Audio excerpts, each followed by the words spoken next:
সারাদিন রোজা রেখে আমাদের মা বোনেরা গরমের ভিতরে চুলার সামনে বসে বসে যে ইফতারিগুলো বানায়, আমাদের তো ওনাদের প্রতি একটু মায়া থাকার দরকার আছে।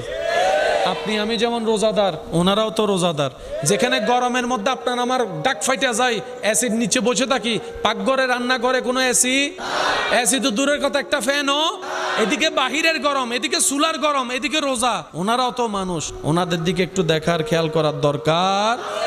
মনে রাখবেন ভাইয়েরা, আমাদের দ্বারা যদি কারো উপকার করা সম্ভব না হয়, আমাদের জীবনটা যেন কারো ক্ষতির কারণ না হয়। অন্যের মুখে হাসি ফুটাইতে যদি আপনি আমি ব্যর্থ হই, কারো চেহারায় কারো চোখে যেন আপনার আমার জীবনটা অন্যায়ভাবে চোখের পানির কারণ না হয়।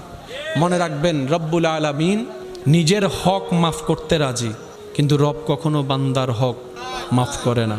বান্দা যতক্ষণ মাফ না করবে, রব্বুল আলামিনও কখনো তাকে মাফ করবে না।